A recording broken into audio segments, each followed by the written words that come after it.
Hey, it's Justin from Creekside Sound. I posted a video a little while ago that talked about the build of a couple different 500 series preamps, the CAPI VP28 and the AML 1073. And I talked more and focused more about the actual build itself and the difficulties I had and what I found with each build. And I really didn't talk a whole lot about the character of each one.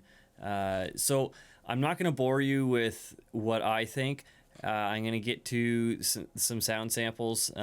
Basically what I've done is I took a track. I had somebody in doing a scratch vocal on an old Blackhawk cover. And anyway, I recorded them through actually the mic shootout as well, which if you check, I'm going to be posting another video as well where I go through the 4 different mics I had up in front of them.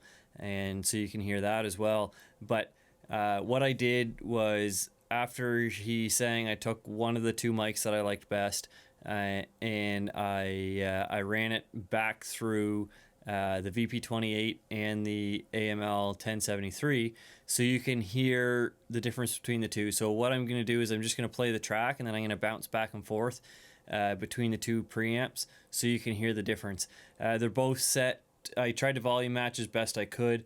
They're both set fairly neutral. I like to bring my gains up as much as I can and then dial the trim back just to push the preamps a little bit harder to get a little bit more color out of them. So you might be able to hear what they're doing a little bit more in this. When I recorded the song, my signal chain was very simple. It was just straight from the mic. Now the mic I was using in this case was and you can go back, I did a video about this mic before too. It's my Apex 460 modded advanced audio mod. So it basically is very similar or identical to the advanced audio CM12 SE.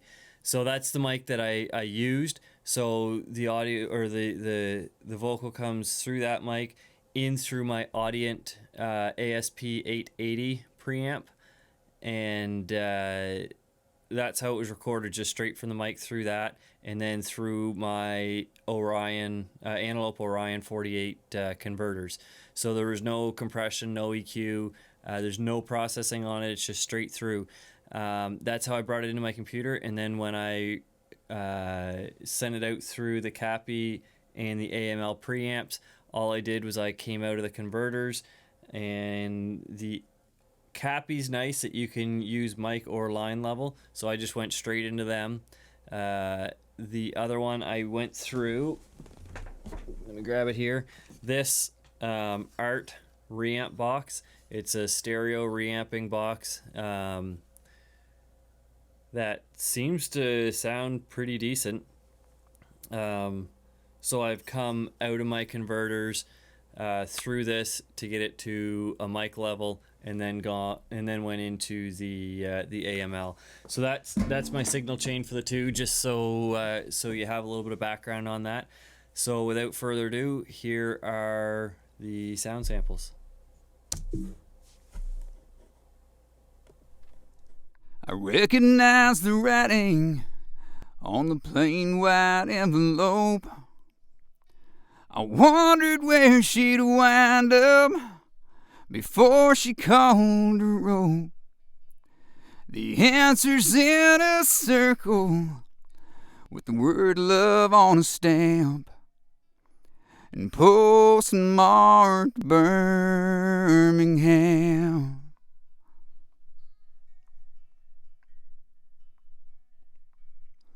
I would have bet on California 'cause her sister's in Bel Air. Or I could see Seattle with her mom and dad up there. She never mentioned Alabama, so I don't understand. And postmarked Birmingham. And 2-page letter written on Ramada stationery and dated April 22. She asked me not to hate her and said she's sorry, but leaving's what she felt she had to do. So on the day she left, she made it 200 miles south. Did she settle there? Did she mail this note on her way out of town? The chances that I'd find her when the only clue I have is postmarked Birmingham. A 2-page letter written on Ramada stationery, dated April 22. She asked me not to hate her and said she's sorry. Oh, but leaving's what she felt she had to do.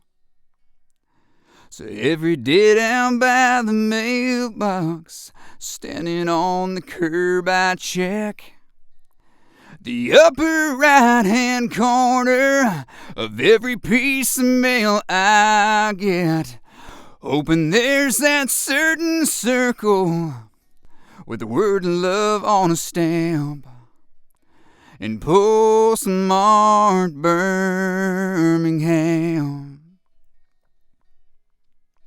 And postmarked Birmingham.